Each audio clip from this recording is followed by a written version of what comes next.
There are things we say when we catch the eye of a stranger or a neighbor walking by. We say, "Hello, how are you? It's a beautiful day. How you feel?" These sound kind of meaningless, right? And in some ways they are. They have no semantic meaning. Doesn't matter how you are or what the day is like. They have something else. They have social meaning. What we mean when we say those things is, "I see you there." I'm obsessed with talking to strangers. I make eye contact, say hello, I offer help, I listen, I get all kinds of stories. About 7 years ago, I started documenting my experiences to try to figure out why. What I found was that something really beautiful was going on. This is almost poetic. These were really profound experiences. They were unexpected pleasures. They were genuine emotional connections. They were liberating moments. So one day, I was standing on the corner waiting for the light to change, which I'm a New Yorker, so that means I was actually standing in the street on the storm drain, as if that could get me across faster. And there's an old man standing next to me. So he's wearing like a long overcoat and sort of an old man hat, and he looked like somebody from a movie. And he says to me, "Don't stand there. You might disappear."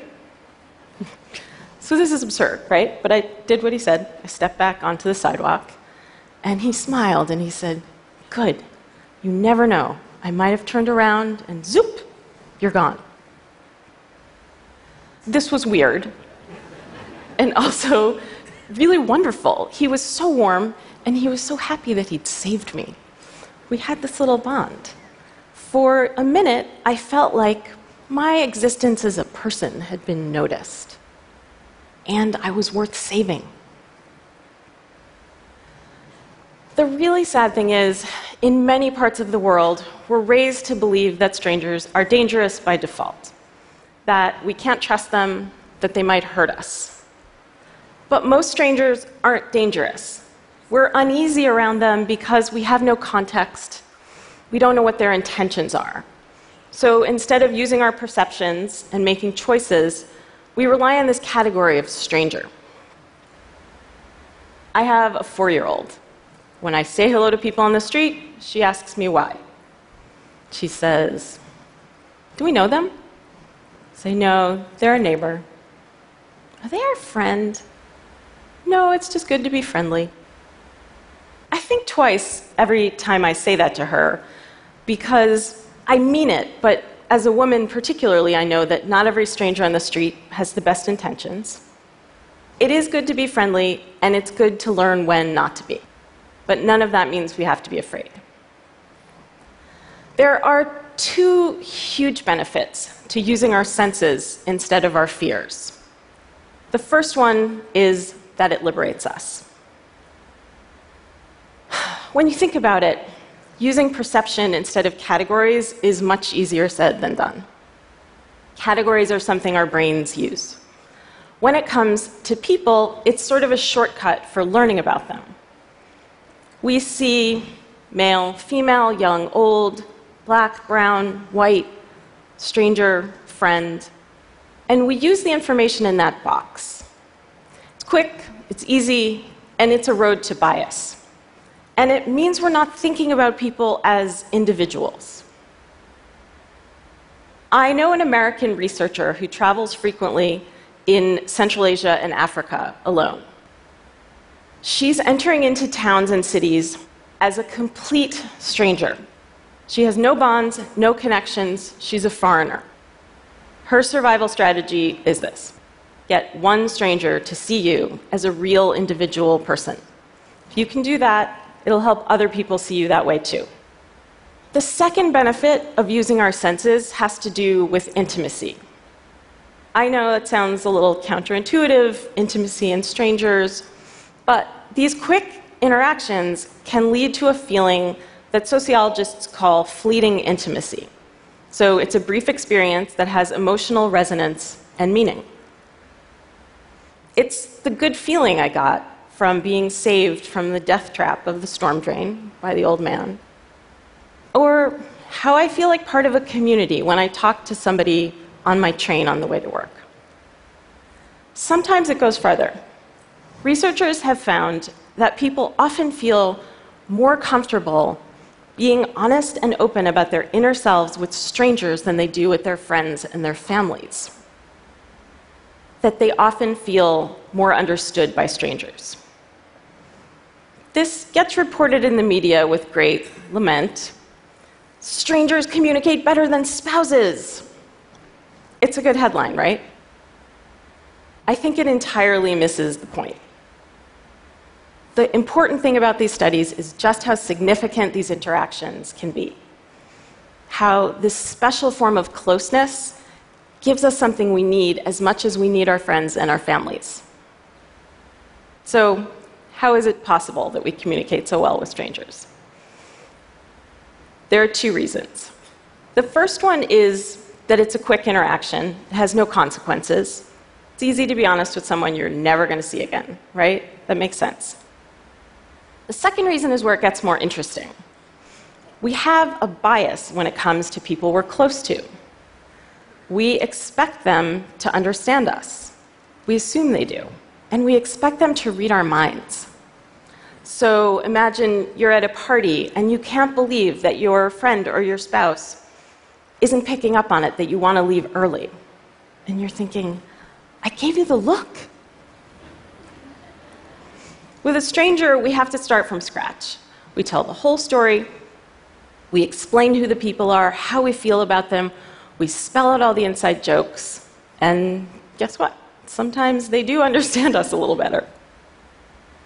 Okay, so now that we know that talking to strangers matters, how does it work? There are unwritten rules we tend to follow. The rules are very different depending on what country you're in, what culture you're in. In most parts of the US, the baseline expectation in public is that we maintain a balance between civility and privacy. This is known as civil inattention. So imagine two people are walking towards each other on the street. They'll glance at each other from a distance. That's the civility, the acknowledgement. And then as they get closer, they'll look away to give each other some space.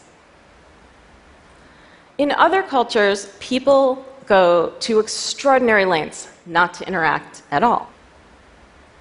People from Denmark tell me that many Danes are so averse to talking to strangers that they would rather miss their stop on the bus than say excuse me to someone that they need to get around.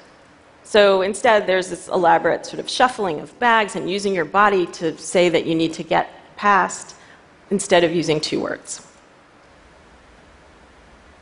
In Egypt, I'm told that it's rude to ignore a stranger and that there's a remarkable culture of hospitality. Strangers might ask each other for a sip of water, or if you ask someone for directions, they're very likely to invite you home for coffee. We see these unwritten rules most clearly when they're broken, or when you're in a new place and you're trying to figure out what the right thing to do is. Sometimes breaking the rules a little bit is where the action is. In case it's not clear, I really want you to do this, okay? So here's how it's going to go. Find somebody who's making eye contact. That's a good signal. The first thing is a simple smile. If you're passing somebody on the street or in the hallway here, smile. See what happens. Another is triangulation. There's you, there's a stranger, there's some third thing that you both might see and comment on, like a piece of public art, or somebody preaching in the street, or somebody wearing funny clothes. Give it a try. Make a comment about that third thing and see if it starts a conversation. Another is what I call noticing. This is usually giving a compliment. I'm a big fan of noticing people's shoes. I'm actually not wearing fabulous shoes right now, but shoes are fabulous in general. And they're pretty neutral as far as giving compliments go. People always want to tell you things about their awesome shoes. You may have already experienced the dogs and babies principle. So it can be awkward to talk to someone on the street. You don't know how they're going to respond. But you can always talk to their dog or their baby. The dog or the baby is a social conduit to the person, and you can tell by how they respond whether they're open to talking more. The last one I want to challenge you to is disclosure. This is a very vulnerable thing to do, and it can be very rewarding. So next time you're talking to a stranger and you feel comfortable, tell them something true about yourself, something really personal. You might have that experience I talked about of feeling understood. Sometimes in conversation, it comes up, people ask me, what does your dad do, or where does he live?